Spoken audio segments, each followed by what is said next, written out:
The round of 32 is finally behind us. We are slowly separating the winners from the losers. Some absolutely sensational matches in there, some big upsets, some statement wins. And we are on to the round of 16 and also 16 matches left in this World Cup. It feels like it's gone by so quickly, but we are getting into those big, exciting games, the big stakes, the huge matchups. So I'm not complaining too much. These next couple of weeks are going to be absolute cinema. I am so excited to predict these round of 16 games. Some very spicy ones in there, some good calls to make. Before I talk about the round of 16, let me quickly run through how my round of 32 went. If you haven't seen that, I made a video on the round of 32, and also just to slightly inform as well, contextualize what form these teams are coming into the round of 32 with. And kicking off with the first wrong call, we've got Germany against Paraguay. I expected Germany to overcome Paraguay. Paraguay surprisingly solid defensively. Germany surprisingly awful at pretty much everything, including penalties. And Paraguay are through. And unfortunately, when we do get a statement underdog win like this, you are going to also end up with a bit of a mismatch on the other side of the bracket in that round of 16. And you couldn't possibly think of a bigger mismatch than France, who look like the most informed team. I predicted them to beat Sweden comfortably. They beat them more than comfortably. It was a statement win. It was Joga Bonito. They look like the most Brazilian team in this tournament. This Michael Olise, Kylian Mbappe duo is absolutely sensational.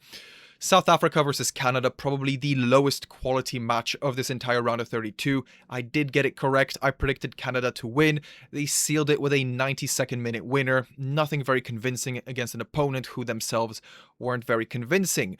But speaking of convincing, Morocco. Some big statement performances from them already. Both statement performances have been draws. Obviously, the draw against the Netherlands, the draw against Brazil.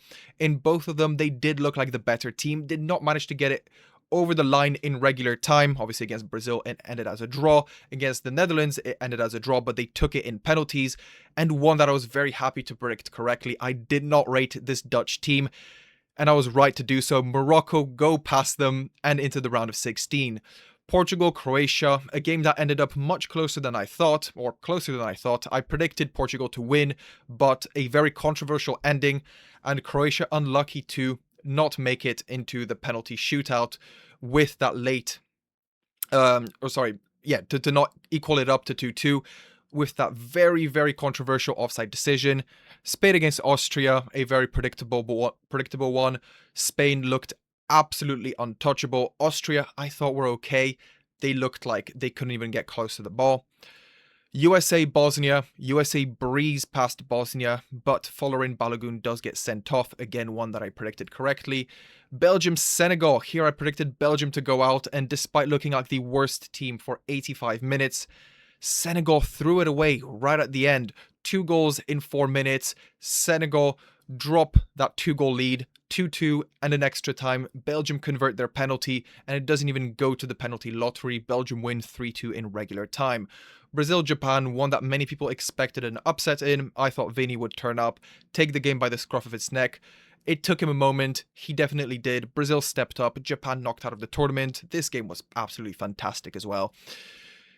Norway against Cote d'Ivoire. I predicted Norway to go through. I thought their attacking power would just be too much to handle, and with Antonio Nusa and Erling Haaland getting on the score sheet, I was right.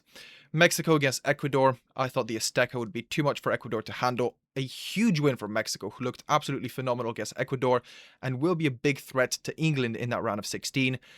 And speaking of England, a horribly unconvincing match, but they do squeak past DR Congo.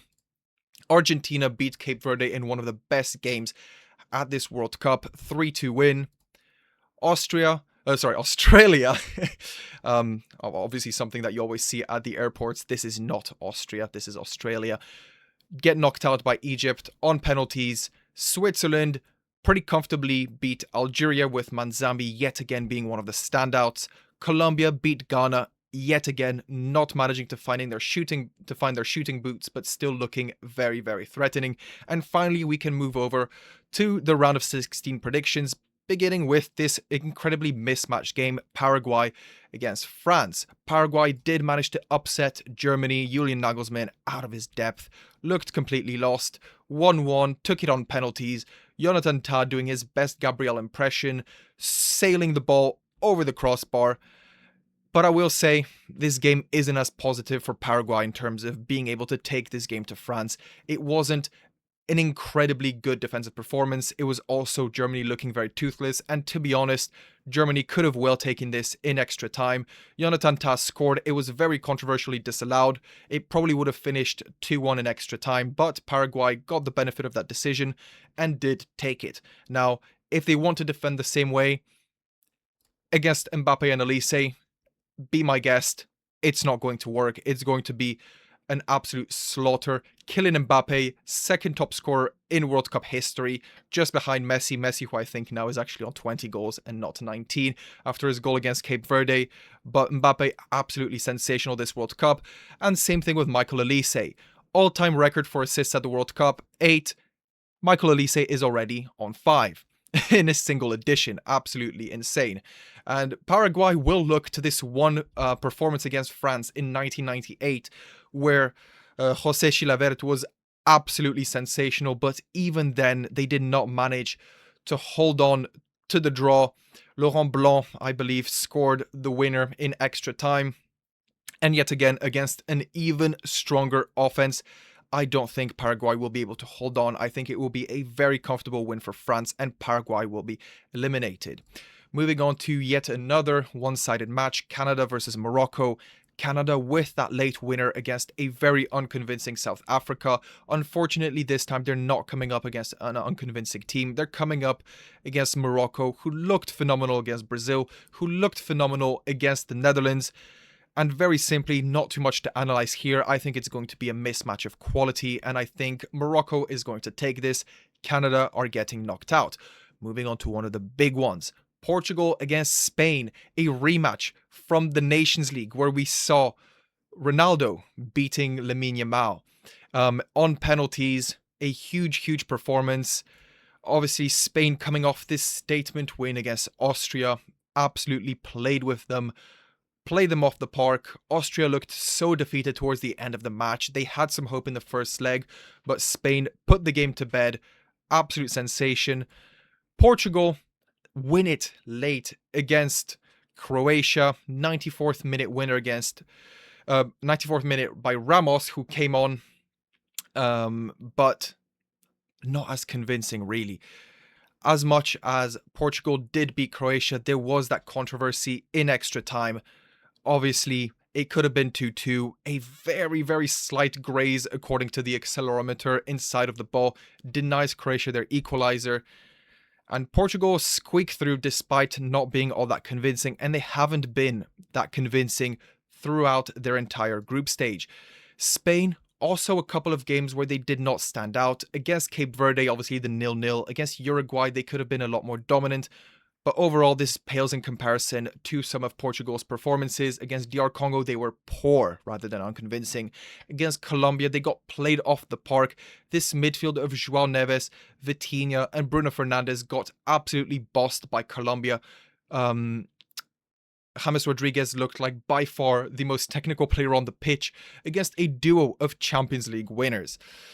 This matchup is going to be big. Can Nuno Mendes turn up against Lamine Yamal, put in one of his vintage performances that he has against the Spaniard?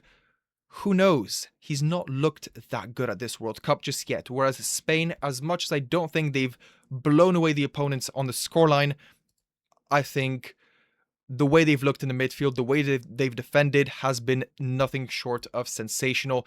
This structure, as I've said, Spain look closer to a club team than anyone else does. Everyone else looks like a national team. Spain looks like a club side. And while they do lack some of the individual brilliance of France, this collective brilliance is absolutely sensational. And they will need Lamine Yamal to come back into form and look good against Nuno Mendes. But I think even without a marquee performance from Lamine Yamal, they will be able to overcome Portugal. I predict Spain to win, and I don't even think this game is going to be terribly close. Now, here is a game which I think can look terribly close. USA versus Belgium. Belgium team that has looked disastrous. Awful in the group stage. In the knockout stage against Senegal, it looked like it was going to be a classic Belgium crash out of the World Cup. Leandro Trossard and Yuri Tielemans got to fighting. They had to get split up by Lukaku. They had to get split up by this JD Vance lookalike in the middle here. It looked disastrous, but something that helped Trossard and Tielemans make up is the fact that the 2-2 came from a Tielemans goal from a Trossard assist. Senegal crumbled, and eventually Belgium took it in regular time with a phenomenal penalty from Tielemans. Was it deserved? Totally not. Belgium looked completely lost. If it was 3-0 or 4-0 at full time, I would not have been surprised. But here we are, 3-2, Belgium in the round of 16, Senegal knocked out. And all of a sudden, this Belgium team could be picking up a bit of momentum, whereas it was almost the opposite story for the US. Whereas Belgium started off poor and finished strong, the US finished strong and ended up finishing poor. Balogun put them 1-0 up. They then went 2-0 up with a phenomenal free kick from Malik Tillman, and yet the game still finishes on a sour note as this foul from Folarin Balogun means that he is suspended for the game against Belgium. He has been their best player, and he's also arguably the hardest to replace. Regardless of whoever starts in that striker position, whether it's Pepe, whether it's Haji Wright, whether there is some different solution with a false 9 or a 2-striker formation, Balogun is a tremendous, tremendous loss. And I'm coming into this prediction with the most useful analytic of them all, the gut feeling. I just somehow think that the bad vibes around the Balogun red card and the good vibes around this completely undeserved win against Senegal is going to take Belgium to a win against the USA. And I don't think they're going to look like the better team whatsoever, but I think Belgium will take this, and it's just something I feel deep down. We might come back to this, and whatever I felt deep down might have been, I don't know, diarrhea. But I feel it, and I'm going to predict Belgium to advance to the quarterfinals. We'll see if I was right. This game, Brazil against Norway, another one where I have some pretty strong feelings. This one, we're going to see a big clash of Haaland versus Vini Jr. Vini Jr. Haaland having a bit of fun ahead of this clash. Erling Haaland asking Vini Jr. if he wants to recreate this scene from White Chicks. This is 100% real, by the way. You can look it up on Instagram. They're actually just messaging each other in the comment section of this meme. And Vini Jr., I think, is going to be the player that hurts Norway. And the example is from the Ivory Coast game, Norway have simply looked so lethargic, so passive in terms of defending wingers. And it's an example I already brought up in the game against France, where they were so slow to close down Ousmane Dembele. And here against Yan Dimande again, just very passive. There are about 3 to 4 situations where Yan Dimande has the ball on the edge of the box, and while he himself did not have a phenomenal individual performance, he is a standout attacker that you need to remember to close down, and Norway didn't do it. And Yan Dimande delivered some not so convincing crosses, but it could have gone completely differently, and it went completely differently, for example, against France. And obviously it was the Norwegian B team, but it shows a wider structural issue. If you look at those goals from Ousmane Dembele, he is given so much time by those fullbacks. He is not closed down, he's allowed to shoot, and obviously because he's so lethal on both feet, he was able to capitalize. But obviously we've got Vinicius Jr. If anyone can capitalize against a passive defense, it is going to be him. And I will say it's going to be a double-edged sword, because while we're talking about the Norwegian fullbacks being exposed, I also think the Brazilian ones could be exposed. Santos, Danilo have not looked good at all, and once again, it could be a case of Norway stepping up and also causing a lot of problems. We obviously saw this phenomenal goal from Antonio Nusa against Ivory Coast, but what I will say is, while Vinicius Jr. is able to take over a game by himself, literally decide it all on his own, doesn't matter what the remaining 21 players on the pitch do. If Vini Jr. decides he wants to take over a game, he will, and he will have the opportunity to do so against these very weak fullbacks from Norway, this very weak defensive structure from Norway. I don't think Nusa is capable of doing this. Nusa is famously inconsistent. You've seen this if you've watched RB Leipzig, and while there will be opportunities to hurt these Brazilian defenders, I don't think Nusa will be a 90-minute threat the same way Vinicius Jr. will be. And while I am talking about Vinicius Jr. so much, it is worth mentioning Factor H, the other side of this white chick skit, Erling Haaland.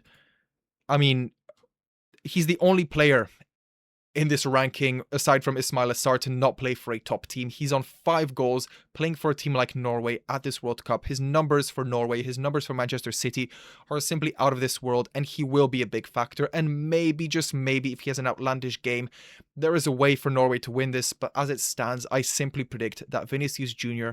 will absolutely decimate this defensive structure, this very passive defense that Norway has set up, and Brazil will move on.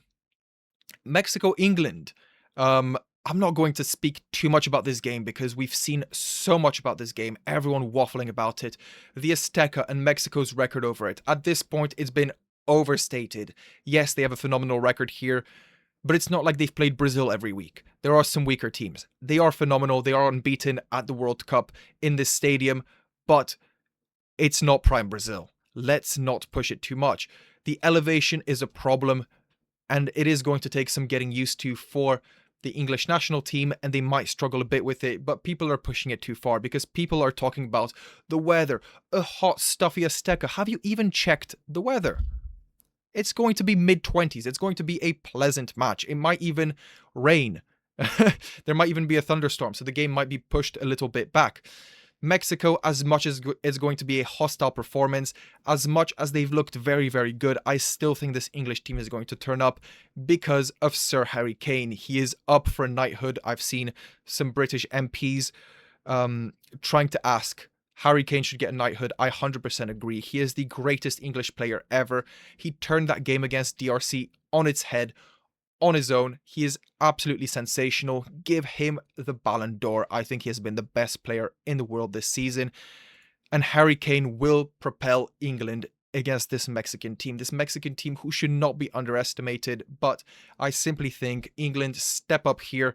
Everyone's talking about this Mexican game being the end of the World Cup for England. And I think this is where England finally step up and solidify.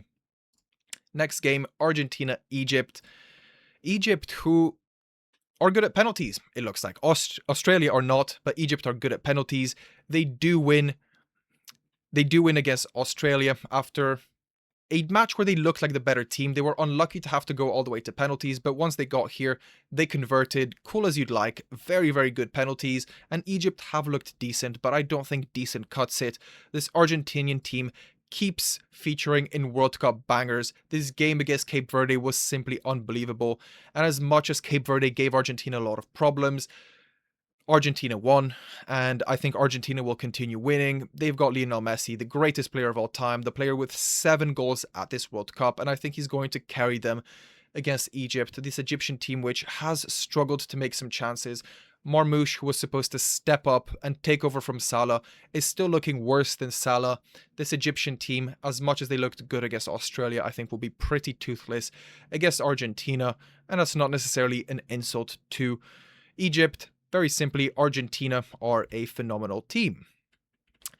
And I do predict that they will knock out Egypt, and they will look more convincing than they did against Cape Verde. And then the final game, Switzerland against Colombia. Switzerland, who I predicted would look very convincing against Algeria, and they did. I still think this Colombian team is very underrated by many. This Colombian team has been disastrous at finishing, aside from this Uzbekistan game where I would argue they scored more than they deserved, and this Uzbekistan team gave them some problems. Even in that game, you could see how much fight they have in them. But those remaining 3 games, 1-0 against DR Congo, 0-0 against Portugal, 1-0 against Ghana, these games could have finished 2-3, even 4-0, and I wouldn't have batted an eye. Colombia have looked dominant. Colombia have looked phenomenal. Luis Diaz, very threatening. As much as he's not yet stood out in terms of his finishing, he is a constant threat. He is a constant fighter. He has always battled for Colombia with his life. And this Colombian team is threatening, and it is phenomenal. And I think they are the perfect team to deal with what has stood out for Switzerland so far. Manzambi has obviously been the standout player. Manzambi Madness, the young Geneva lad, has looked absolutely phenomenal after a phenomenal season with Freiburg. But I think this Swiss team has relied a lot on being able to get the ball to him, on Xhaka being able to build up from deep. And very simply, this Colombian team, I think, will stifle the Swiss midfield. They bullied Neves and Vitinha. They bullied Bruno Fernandes. And I think in that sense, a midfield of Xhaka and Freuler is simply not going to keep up. This Colombian midfield is absolutely sensational. Arias, Lerma, Puerta have looked fantastic. Rodriguez playing technically off the right wing, but dropping in a lot into that midfield. They've overwhelmed people with their physicality, with their technicality. They've looked absolutely fantastic. And this Swiss team is a bit weak in the fullback position. And here we've got Luis Diaz, who, as I've mentioned, has not been phenomenal with his finishing, but has been extremely threatening. And we've got Daniel Munoz, who's been arguably the best right back at this World Cup. And his link up with James Rodriguez on that right hand side is simply sensational. And the Rodriguez that's going to suffer is going to be Ricardo Rodriguez, the left back from Switzerland. Munoz is going to run rings around him. And as much as this front four of Switzerland have threatened, Vargas, Manzambi, and Ndoye have looked very good, I simply think Colombia are going to be no match for Switzerland, Switzerland are going to be no match for Colombia. Colombia are going to move on ahead into the quarterfinals, face up against Argentina, and I think they will even give Argentina a lot of trouble. And I will quickly predict what I think will happen in the remainder of the tournament. Not a lot of analysis here, just a bit of gut feeling, played off the head. You know, some fun vibes without going too deep into it, just to enjoy it a bit. I think France beat Morocco, Spain beats Belgium, England beats Brazil, and Argentina overcome Colombia, even though that game is going to be sensational and very, very close. I then think, as much as France stylistically match up very poorly against Spain, I simply think the individual quality is going to carry them to that final. England, I think, are going to overcome Argentina. And then I think France is going to beat England in the World Cup final. I've not given these a lot of thought. I don't care about the third place match. Maybe this is how it's going to go. I don't really know. I thought it'd be fun to throw these out here and then revisit them when I do the quarterfinal predictions, just to see how this is all aged. But in any case, as it stands, my World Cup favorite is France. But we're in for a hell of a round of 16. Some sensational matches in there. I'm so excited to watch them. I'm so excited to cover these. I will unfortunately not do any YouTube content for the round of 16 because I will be away on holiday in Italy. And you might say, what idiot books a holiday away during the World Cup? I booked that holiday before I even started a TikTok channel. I did not anticipate that I would have this much success talking about football, but I hugely appreciate all the support, the amount of people that have enjoyed what I've put out so far. Do let me know what you think of this video, what you would like to see from other videos. I'm very excited to talk about maybe what Germany need to do as a rebuild, how they can come back to the top after all these disappointing tournaments. Let me know if that's something you'd be interested in. Let me know what you thought of this video. But in any case, thanks for watching. Enjoy the round of 16. Cheers.